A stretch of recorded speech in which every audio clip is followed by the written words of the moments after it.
उत्तराखंड कांग्रेस में एक बार फिर घमासान छिड़ा है और इस बार ये घमासान पदों को लेकर है, यानी पुराने विवाद की नए सिरे से शुरुआत हुई है। और विवाद को हवा देने वाला कोई और नहीं बल्कि कांग्रेस के ही अंदर से कांग्रेस के सीनियर नेता तिलकराज बेहड़ हैं, जो कि पूर्व कैबिनेट मंत्री हैं और इसके अलावा वो किच्छा विधानसभा सीट से मौजूदा विधायक हैं। और उनकी शिकायत पदों के बंटवारे को लेकर है। अस्पताल में भर्ती था तब शुरू में, तब मैंने मीडिया के माध्यम से मुझे जानकारी मिली कि पार्टी ने प्रदेश अध्यक्ष, नेता प्रतिपक्ष और उप नेता का चयन किया है। अच्छा लगा, पार्टी का निर्णय है। पर उस समय मेरे मन में ये बात आई थी कि अच्छा होता एक पद गढ़वाल को देते, एक पद महत्वपूर्ण कुमायूं को देते और एक पद तराई को देते, चाहे हरिद्वार में देते चाहे उधम सिंह नगर में किसी को देते। वो कई वरिष्ठ विधायक थे। पर ये पार्टी से क्यों ऐसा पार्टी ने निर्णय लिया आज तक नहीं समझ में आता। तिलकराज बेहड़ की शिकायत यह है कि सभी पद एक ही रीजन को दिए गए हैं। यशपाल आर्य जो कि नेता प्रतिपक्ष हैं, वो कुमाऊं से आते हैं, जसपुर विधानसभा सीट से वो विधायक हैं। इसके अलावा जो करण महरा हैं वो भी कुमाऊं से आते हैं, वो प्रदेश अध्यक्ष हैं। और उनको लेकर भी ये तिलकराज बेहड़ कह रहे हैं कि दोनों पद एक हो गए, एक ही साइड से हो गए। और फिर भुवन कापड़ी आते हैं जो कि उप नेता प्रतिपक्ष हैं, वो भी कुमाऊं से आते हैं, यानी तीनों पद कुमाऊं को दिए गए हैं। ये तिलकराज बेहड़ की शिकायत है और वो सवाल अपने अंदाज में उठा रहे हैं कि गढ़वाल के अंदर विधानसभा की सीटें बहुत ज्यादा हैं। कुमायूं महत्वपूर्ण है, उतना ही गढ़वाल महत्वपूर्ण है हमारे लिए, हरिद्वार से लेकर पूरा पहाड़।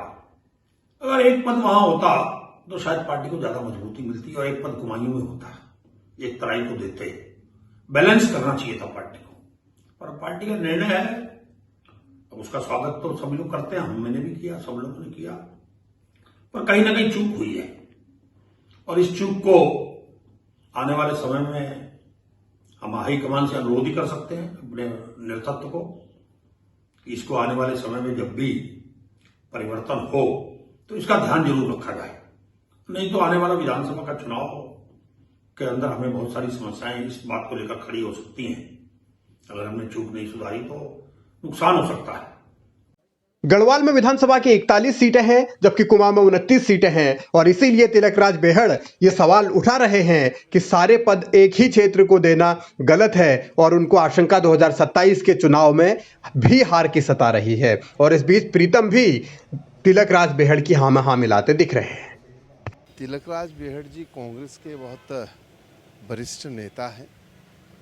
उन्होंने अपने अनुभव के आधार पर ये बातें कही है और मैं समझता हूँ कि राष्ट्रीय नेतृत्व उनकी कही हुई बात का संज्ञान लेकर के इस प्रदेश के अंदर कांग्रेस को मजबूत करने का निश्चित रूप से कार्य करेंगे। तिलकराज बेहड़ की बात आला कमान कब सुनेगा, कब उस पर अमल होगा, ये तो कांग्रेस ही जाने। लेकिन सियासी तौर पर प्रीतम सिंह को सवाल उठाने का, तंज कसने का एक मौका जरूर मिला है और वो अपने अंदाज में तंज कसने से पीछे भी नहीं हट रहे। और जो लोग ये बात कह रहे हैं, मैं उनसे कहना चाहता हूँ कि वो राजनीति में अभी नए नए हैं। ज़रा पूरा उत्तराखंड का इतिहास खंगाल के देखें, हमने कभी इस तरीके की बात नहीं कही है। और जो ये कहते हैं कि गणेश गोदियाल जी क्या नाम है अध्यक्ष थे, प्रीतम नेता प्रतिपक्ष थे, तो मैं कहना चाहता हूँ कि जब हमारी वरिष्ठतम नेता इंदिरा हृदय जी का अकस्मात निधन हुआ तो उसके बाद हमने तो नहीं कहा, लेकिन लोगों ने कहा गढ़वाल, कुमाऊं, ठाकुर, ब्राह्मण, ये सब बातें उठी।